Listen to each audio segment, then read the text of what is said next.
Hi hello ನಮಸ್ತೆ ಎಲ್ಲರಿಗೂ S media ಚಾನಲಿನ ಮತ್ತೊಂದು ವಿಡಿಯೋಗೆ ಸ್ವಾಗತ ಸುಸ್ವಾಗತ. ಸ್ನೇಹಿತರೆ, ಎಲ್ಲರೂ ಹೇಗಿದ್ದೀರಾ? ಎಲ್ಲರೂ ಚೆನ್ನಾಗಿದ್ದೀರಾ ಅಂದ್ಕೊಂಡಿದ್ದೀನಿ. ನಾನು ಕೂಡ ತುಂಬಾ ಚೆನ್ನಾಗಿದ್ದೀನಿ. ಎಲ್ಲರೂ ಚೆನ್ನಾಗಿದ್ದೀರಾ ಅಂದ್ಕೊಂಡು ಭಾವಿಸ್ಕೊಂಡು ಇವತ್ತಿನ ಒಂದು ವಿಡಿಯೋನ ಶುರು ಮಾಡಿಬಿಡೋಣ. ಇವತ್ತಿನ ಒಂದು ವಿಡಿಯೋದಲ್ಲಿ ಇಂದು ಮಹಾಶಿವರಾತ್ರಿ ಮುಗಿದ ನಂತರ ಶಕ್ತಿಶಾಲಿ ಯೋಗ. ಈ 5 ರಾಶಿಯವರಿಗೆ ಅದೃಷ್ಟ ಅಂತಲೇ ಹೇಳ್ಬೋದು. ಮುಂದಿನ 2026ರಿಂದ 2035ರವರೆಗೆ ಸಾಕಷ್ಟು ಬದಲಾವಣೆಯನ್ನು ಈ 5 ರಾಶಿಯವರು ನೋಡಲಿದ್ದೀರಿ. ಗುರುಬಲದಿಂದ ಧನಲಾಭ ಅಂತಲೇ ಹೇಳಬಹುದು. ಹಾಗಿದ್ರೆ ಈ 5 ರಾಶಿಯವರು ಯಾರ್ಯಾರು ಏನೆಲ್ಲ ಅದೃಷ್ಟದ ಫಲಗಳನ್ನು ಗಳಿಸಲಿದ್ದೀರಿ, ಯಾವುದರ ಬಗ್ಗೆ ಎಚ್ಚರಿಕೆ ವಹಿಸಬೇಕು ಅನ್ನೋದನ್ನ ಕಂಪ್ಲೀಟಾಗಿ ಇದೇ ವಿಡಿಯೋದಲ್ಲಿ ತಿಳಿಸ್ಕೊಡ್ತಾ ಹೋಗ್ತೀನಿ. ಇದನ್ನೆಲ್ಲ ತಿಳ್ಕೋಬೇಕು, ಸಣ್ಣ ಪುಟ್ಟ ಪರಿಹಾರಗಳನ್ನೆಲ್ಲ ಫಾಲೋ ಮಾಡಬೇಕು ಅಂದರೆ ಎಲ್ಲೂ ಕೂಡ ವಿಡಿಯೋನ ಸ್ಕಿಪ್ ಮಾಡಬಾರ್ದು. ಅಂದರೆ ವಿಡಿಯೋನ ಕಟ್ ಮಾಡಿ ಓಡಿಸ್ಕೊಂಡೋಗಿ ನೋಡಿದ್ರೆ ಒಂದು ಇನ್ಫಾರ್ಮೇಷನ್ ಅರ್ಥ ಆಗಲ್ಲ. ಸೊ ಹಾಗಾಗಿ ಎಲ್ಲ ವಿಡಿಯೋದಲ್ಲೂ ತಿಳಿಸ್ತಾ ಇರ್ತೀನಿ. ಮೊದಲಿಂದ ಕೊನೆ ತನಕ ವಿಡಿಯೋನ ವಾಚ್ ಮಾಡಿ. ವಿಡಿಯೋದಲ್ಲಿ ಒಳ್ಳೆ ಮಾಹಿತಿ ಸಿಕ್ಕಿದ್ದಲ್ಲಿ ತಪ್ಪದೆ ವಿಡಿಯೋಗೊಂದು ಲೈಕ್ ಕೊಟ್ಟು, ಇನ್ನೂ ನನ್ನ ಚಾನಲ್ನ ಸಬ್ಸ್ಕ್ರೈಬ್ ಮಾಡ್ಕೊಳ್ತಾನೆ ನೋಡ್ತಿದ್ರೆ ಎಸ್ ಮೀಡಿಯಾಗೆ ಸಬ್ಸ್ಕ್ರೈಬ್ ಆಗಿ ನಿಮ್ಮ ಅಭಿಪ್ರಾಯಗಳನ್ನು ಕಮೆಂಟ್ ಬಾಕ್ಸಲ್ಲಿ ತಿಳಿಸಬಹುದು. ಫೆಬ್ರವರಿ 15ರಂದು ಸ್ನೇಹಿತರೆ, ಸೂರ್ಯ ಮತ್ತು ರಾಹು ಕುಂಭ ರಾಶಿಯಲ್ಲಿ ಒಂದಾಗುತ್ತಾರೆ. ಈ ಸಮಯದಲ್ಲಿ ಬುಧ ಮತ್ತು ಶುಕ್ರ ಕೂಡ ಕುಂಭ ರಾಶಿಯಲ್ಲಿ ಒಟ್ಟಾಗಿ ಇರುತ್ತಾರೆ. ಲಕ್ಷ್ಮೀನಾರಾಯಣ ಯೋಗವನ್ನು ಸೃಷ್ಟಿಸುತ್ತದೆ. ಗುರುಬಲದಿಂದ ಈ ರಾಶಿಯವರಿಗೆ ಸ್ನೇಹಿತರೆ ದುಪ್ಪಟ್ಟು ಲಾಭವನ್ನು ನೋಡಲಿದ್ದೀರಿ. ಕೆಲವು ರಾಶಿಯವರಿಗೆ ಶಿವನ ಆಶೀರ್ವಾದ ಹಾಗೂ ಲಕ್ಷ್ಮಿ ಮತ್ತು ವಿಷ್ಣುವಿನ ಆಶೀರ್ವಾದವನ್ನು ತರುತ್ತದೆ. ಆ ಲಕ್ಕಿ ರಾಶಿಗಳು ಯಾವ್ಯಾವುದು? ಈ ಬಾರಿ 19 ವರ್ಷಗಳ ನಂತರ ಮಹಾಶಿವರಾತ್ರಿ ಎಂದು ಲಕ್ಷ್ಮೀನಾರಾಯಣ ಯೋಗ ಅಪರೂಪದ ಸಂಯೋಜನೆ ರೂಪುಗೊಂಡಿದೆ. ಈ ವರ್ಷ ಫೆಬ್ರವರಿ 15ರಂದು ಸೂರ್ಯ ಮತ್ತು ರಾಹು ಮತ್ತೊಮ್ಮೆ ಕುಂಭ ರಾಶಿಯಲ್ಲಿ ಒಟ್ಟಾಗಿ ಸಾಗುತ್ತಾರೆ. ಫೆಬ್ರವರಿ 15ರಿಂದ ಸ್ನೇಹಿತರೆ 2026ರಿಂದ 2035ರವರೆಗೆ ಸಾಕಷ್ಟು ಅದೃಷ್ಟವನ್ನು ನೋಡಲಿದ್ದೀರಿ. ಶುಕ್ರ ಮತ್ತು ಬುಧದ ಸಂಯೋಗವು ಲಕ್ಷ್ಮೀನಾರಾಯಣ ಯೋಗವನ್ನು ಸೃಷ್ಟಿಸುತ್ತದೆ. ಈ ಸಂದರ್ಭದಲ್ಲಿ ರಾಹು ಶಾಂತಿ ಮತ್ತು ಕಾಳಸರ್ಪ ದೋಷ ಶಾಂತಿ ಆಚರಣೆಗಳನ್ನು ಮಾಡಬಹುದು. ಸಹ ಶುಭವಾಗಿರುತ್ತದೆ ಅಂತಲೇ ಹೇಳಬಹುದು. ಮಹಾಶಿವರಾತ್ರಿ ಎಂದು ಲಕ್ಷ್ಮೀನಾರಾಯಣ ಯೋಗದ ರಚನೆಯು ಕೆಲ ರಾಶಿಯವರಿಗೆ ಲಕ್ಷ್ಮಿ ಮತ್ತು ವಿಷ್ಣುವಿನ ಶುಭ ಪ್ರಯೋಜನಗಳನ್ನು ತರುತ್ತದೆ. ಶಿವನನ್ನು ಪೂಜಿಸುವುದರಿಂದ ಅಶುಭ ಗ್ರಹಗಳ ಪರಿಣಾಮಗಳು ಕಡಿಮೆಯಾಗುವುದಲ್ಲದೆ ಲಕ್ಷ್ಮೀ ದೇವಿಯ ಅನುಗ್ರಹದಿಂದ ಸಂಪತ್ತು ಮತ್ತು ಸಮೃದ್ಧಿ ಹೆಚ್ಚಾಗುತ್ತದೆ. ಆ ರಾಶಿಗಳು ಯಾವ್ಯಾವುದು ಎಂಬುದನ್ನು ಇವಾಗ ತಿಳಿಸ್ಕೊಡ್ತಾ ಹೋಗ್ತೀನಿ. ಮೊದಲನೇ ಅದೃಷ್ಟ ರಾಶಿ ಬಂದು ಮಿಥುನ ರಾಶಿಯವರಿಗೆ. ಮಿಥುನ ರಾಶಿಯ 9ನೇ ಮನೆಯಲ್ಲಿ ಸ್ನೇಹಿತರೆ ಲಕ್ಷ್ಮೀನಾರಾಯಣ ಯೋಗದ ಉಪಸ್ಥಿತಿಯು ನಿಮ್ಮ ಅದೃಷ್ಟದ ಮೇಲೆ ಪ್ರಭಾವ ಬೀರುತ್ತದೆ. ಗುರುಬಲದಿಂದ ನೀವು ದುಪ್ಪಟ್ಟು ಅದೃಷ್ಟವನ್ನು ನೋಡಲಿದ್ದೀರಿ. ನೀವು ವಿಧಿಯಿಂದ ಸಂಪೂರ್ಣ ಬೆಂಬಲವನ್ನು ಪಡೆಯುತ್ತೀರಿ. ಜೀವನದಲ್ಲಿ ಸಂತೋಷ ಮತ್ತು ಸಮೃದ್ಧಿ ಹೊಸ ಅವಕಾಶಗಳು ಉದ್ಭವಿಸುತ್ತವೆ. ನಿಮ್ಮ ತಂದೆ ಮತ್ತು ಮೇಲಧಿಕಾರಿಗಳಿಂದ ನಿಮಗೆ ಬೆಂಬಲ ಸಿಗುತ್ತದೆ. ಇದು ಭವಿಷ್ಯದಲ್ಲಿ ನಿಮಗೆ ಪ್ರಯೋಜನವನ್ನು ನೀಡುತ್ತದೆ. ಈ ಸಮಯದಲ್ಲಿ ದೀರ್ಘ ಪ್ರಯಾಣದ ಸಾಧ್ಯತೆಯೂ ಕೂಡ ಇದೆ. ಕೆಲಸ ಮತ್ತು ವ್ಯವಹಾರಕ್ಕಾಗಿ ಕೈಗೊಂಡ ಪ್ರಯಾಣವು ಪ್ರಯೋಜನಕಾರಿಯಾಗಿದೆ. ಉನ್ನತ ಶಿಕ್ಷಣವನ್ನು ಪಡೆಯುವಂತಹ ನಿಮ್ಮ ಬಯಕೆಯೂ ಕೂಡ ಈಡೇರುವಂತೆ ತೋರುತ್ತದೆ. ಅದ್ಯಾಗೋ ನೀವು ಆಧ್ಯಾತ್ಮಿಕತೆಯ ಕಡೆಗೆ ಸ್ವಲ್ಪ ಒಲವನ್ನು ಹೊಂದಿರುತ್ತೀರಿ ಮತ್ತು ಶಿವನ ಆಶೀರ್ವಾದದಿಂದ ನಿಮ್ಮ ಚಿಂತೆಗಳು ಮತ್ತು ತೊಂದರೆಗಳು ಪರಿಹಾರವಾಗುತ್ತವೆ ಸ್ನೇಹಿತರೆ. ಇನ್ನು ಗುರುಬಲದಿಂದ ದುಡ್ಡಿನ ಸುರಿಮಳೆ, ಲಕ್ಷ್ಮಿ ಆಗಮನ ಅಂತಲೇ ಹೇಳಬಹುದು. ಸೊ ಹಾಗಾಗಿ ಈ ರಾಶಿಯವರು ಸಾಕಷ್ಟು ಅದೃಷ್ಟವನ್ನು ನೋಡಲಿದ್ದೀರಿ ಅಂತ ಹೇಳ್ತಾ ಮಿಥುನ ರಾಶಿಯವರಿಗೆ. ಇನ್ನು ಮುಂದಿನ ರಾಶಿಯವರ ಬಗ್ಗೆ ಹೇಳೋದಾದರೆ ಸಿಂಹರಾಶಿಯವರು ಮಹಾಶಿವರಾತ್ರಿಯಿಂದ 2026ರಿಂದ 2035ರವರೆಗೆ ಲಕ್ಷ್ಮೀನಾರಾಯಣ ಯೋಗವು ಸಿಂಹರಾಶಿಯ 7ನೇ ಮನೆಯಲ್ಲಿ ರೂಪುಗೊಳ್ಳುತ್ತಿದೆ. ಇದು ನಿಮ್ಮ ಕುಟುಂಬದ ಜೀವನದಲ್ಲಿ ಪ್ರೀತಿ ಮತ್ತು ಸಾಮರಸ್ಯವನ್ನು ಹೆಚ್ಚಿಸುತ್ತದೆ ಸ್ನೇಹಿತರೆ. ಜೊತೆಗೆ ಪ್ರೀತಿ ಮತ್ತು ಸಾಮರಸ್ಯದಿಂದ ಕುಟುಂಬದ ಸದಸ್ಯರಿಂದ ನಿಮಗೆ ಸಂಪೂರ್ಣ ಬೆಂಬಲ ಸಿಗಲಿದೆ. ಕುಟುಂಬದಲ್ಲಿ ಒಂದು ಶುಭ ಕಾರ್ಯ ನಡೆಯಲಿದೆ. ನಿಮ್ಮ ಸಂಪರ್ಕಗಳ ವಲಯ ವಿಸ್ತರಿಸುತ್ತದೆ ಮತ್ತು ಕೆಲವು ಹೊಸ ಪಾಲುದಾರಿಕೆಗಳು ಸಹ ರೂಪುಗೊಳ್ಳಬಹುದು. ಈ ಅವಧಿಯಲ್ಲಿ ನಿಮ್ಮ ಪಾಲುದಾರರಿಂದ ನಿಮಗೆ ಸಂಪೂರ್ಣ ಬೆಂಬಲ ಸಿಗುತ್ತದೆ. ಪಾಲುದಾರಿಕೆಯಲ್ಲಿ ನೀವು ತೆಗೆದುಕೊಳ್ಳುವಂತಹ ಯಾವುದೇ ನಿರ್ಧಾರಗಳಿಂದ ನಿಮ್ಮ ಸಂಗಾತಿ ಬೆಂಬಲ ನೀಡುತ್ತಾರೆ. ಗುರುಬಲದಿಂದ ಸ್ನೇಹಿತರೆ ಸಾಕಷ್ಟು ಅದೃಷ್ಟವನ್ನು ನೋಡಲಿದ್ದೀರಿ. ನೀವು ದೂರದ ಪ್ರಯಾಣ ಅಥವಾ ವಿದೇಶದಲ್ಲಿ ನೆಲೆಸುವ ಅವಕಾಶವನ್ನು ಹೊಂದಿರಬಹುದು. ವೈವಾಹಿಕ ಜೀವನವು ಸಾಮರಸ್ಯದಿಂದ ಕೂಡಿರುತ್ತದೆ ಮತ್ತು ನಿಮ್ಮ ಸಂಗಾತಿಯೊಂದಿಗಿನ ನಿಮ್ಮ ಸಂಬಂಧವು ಬಲಗೊಳ್ಳುತ್ತದೆ.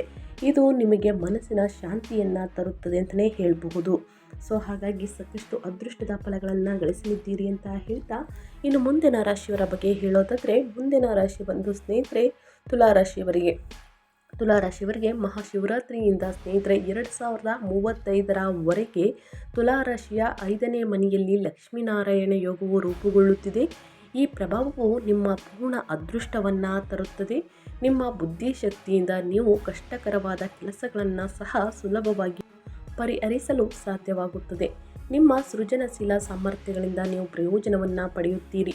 ಈ ಅವಧಿಯಲ್ಲಿ ನಿಮ್ಮ ಮಕ್ಕಳಿಂದ ನೀವು ಒಳ್ಳೆಯ ಸುದ್ದಿಯನ್ನು ಸಹ ಕೇಳುತ್ತೀರಿ. ನೀವು ಸ್ಪರ್ಧಾತ್ಮಕ ಪರೀಕ್ಷೆಯಲ್ಲೂ ಕೂಡ ಯಶಸ್ವಿಯಾಗಬಹುದು. ಇಂದಿನ ಪುಣ್ಯ ಕಾರ್ಯಗಳಿಂದ ನೀವು ಪ್ರಯೋಜನವನ್ನು ಪಡೆಯುತ್ತೀರಿ. ಇಂದಿನ ಕೆಲಸಗಳು ಸಹ ನಿಮಗೆ ಪ್ರಯೋಜನವನ್ನು ನೀಡುತ್ತವೆ.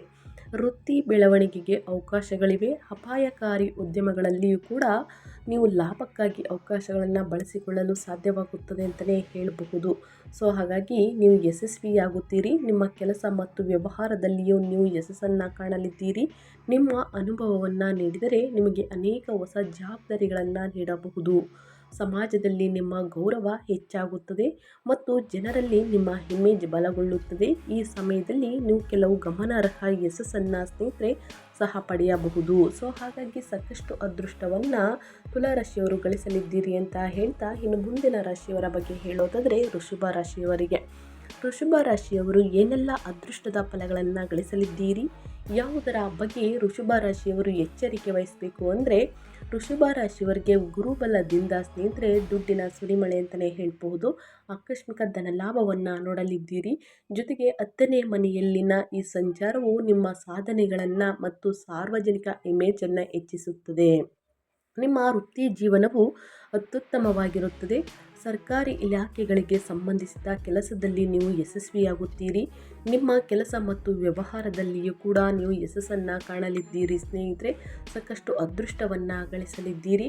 ಅದೇ ರೀತಿ ಈ ರಾಶಿಯವರಿಗೆ ಸ್ನೇಹಿತರೆ ಈ ಸಂಯೋಗವು ನಿಮ್ಮ ಆರ್ಥಿಕ ಲಾಭವನ್ನು ತರುತ್ತದೆ. ಶಿವನ ಆಶೀರ್ವಾದದಿಂದ ನೀವು ಹೊಸ ಗಳಿಕೆಯ ಅವಕಾಶಗಳನ್ನು ಪಡೆಯಬಹುದು. ಶುಕ್ರನ ಸಂಯೋಗದಿಂದ ನಿಮ್ಮ ಸಹೋದರಿಯಿಂದಲೂ ನೀವು ಬೆಂಬಲವನ್ನು ಪಡೆಯುತ್ತೀರಿ. ಅವರ ಸಹಾಯದಿಂದ ಯಾವುದೇ ಸ್ಥಗಿತಗೊಂಡ ಕೆಲಸವು ಯಶಸ್ವಿಯಾಗಬಹುದು.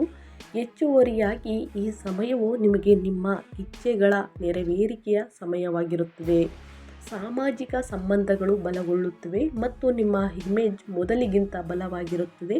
ಈ ಸಮಯದಲ್ಲಿ ನೀವು ನಿಮ್ಮ ವೃತ್ತಿ ಜೀವನದಲ್ಲಿ ಗಮನಾರ್ಹ ಬೆಳವಣಿಗೆಯನ್ನು ಸಹ ಅನುಭವಿಸಲಿದ್ದೀರಿ. ನಿಮ್ಮ ವ್ಯವಹಾರವನ್ನು ವಿಸ್ತರಿಸಲು ನಿಮಗೆ ಅವಕಾಶಗಳಿವೆ ಅಂತಲೇ ಹೇಳಬಹುದು.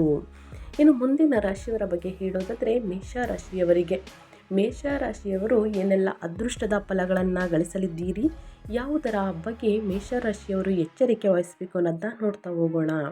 ಮೇಷರಾಶಿಯವರಿಗೆ ಮಹಾಶಿವರಾತ್ರಿಯ ದಿನದಿಂದ ಮುಂದಿನ 2035 ಸ್ನೇಹಿತರೆ ಸಾಕಷ್ಟು ಅದೃಷ್ಟವನ್ನು ನೋಡಲಿದ್ದೀರಿ. 11ನೇ ಮನೆಯಲ್ಲಿ ಬುಧ ಮತ್ತು ಶುಕ್ರ ಸಂಯೋಗ ಹೊಂದಿರುತ್ತಾರೆ. ಈ ಸಂಯೋಗವು ನಿಮ್ಮ ಆರ್ಥಿಕ ಲಾಭವನ್ನು ತರುತ್ತದೆ. ಮಕ್ಕಳಿಂದ ಸಿಹಿ ಸುದ್ದಿಯನ್ನು ಕೇಳಲಿದ್ದೀರಿ. ಸ್ನೇಹಿತರೆ ವ್ಯಾಪಾರ ವ್ಯವಹಾರದಲ್ಲಿ ಅಭಿವೃದ್ಧಿಯನ್ನು ಗಳಿಸಲಿದ್ದೀರಿ ಅಂತಲೇ ಹೇಳಬಹುದು. ಲಕ್ಷ್ಮೀನಾರಾಯಣದ ಯೋಗದ ಉಪಸ್ಥಿತಿಯು ನಿಮ್ಮ ಅದೃಷ್ಟದ ಮೇಲೆ ಪ್ರಭಾವ ಬೀರುತ್ತದೆ. ಅಂತೆಯೇ ನೀವು ಸಾಕಷ್ಟು ಸಂಪೂರ್ಣ ಬೆಂಬಲವನ್ನು ಕುಟುಂಬದಲ್ಲಿ ನೋಡಲಿದ್ದೀರಿ. ಜೀವನದಲ್ಲಿ ಸಂತೋಷ ಮತ್ತು ಸಮೃದ್ಧಿಗೆ ಹೊಸ ಅವಕಾಶಗಳು ಉದ್ಭವಿಸುತ್ತವೆ. ನಿಮ್ಮ ತಂದೆ ತಾಯಿ ಮತ್ತು ಮೇಲಧಿಕಾರಿಗಳಿಂದ ನಿಮ್ಮ ಸಂಗಾತಿಯಿಂದ ನಿಮಗೆ ಸಂಪೂರ್ಣ ಬೆಂಬಲ ಸಿಗುತ್ತದೆ. ಇದು ಭವಿಷ್ಯದಲ್ಲಿ ನಿಮಗೆ ಪ್ರಯೋಜನವನ್ನು ನೀಡುತ್ತದೆ. ಸ್ನೇಹಿತರೆ ಇದೇ ಥರ ಕೆಲಸ ಮತ್ತು ವ್ಯವಹಾರಕ್ಕಾಗಿ ಕೈಗೊಂಡ ಪ್ರಯಾಣವು ಅದರಿಂದ ಪ್ರಯೋಜನಕಾರಿ ದುಪ್ಪಟ್ಟು ಲಾಭವನ್ನು ನೋಡಲಿದ್ದೀರಿ. ಉನ್ನತ ಶಿಕ್ಷಣವನ್ನು ಪಡೆಯುವ ನಿಮ್ಮ ಬಯಕೆಯು ಈಡೇರುವಂತೆ ತೋರುತ್ತದೆ.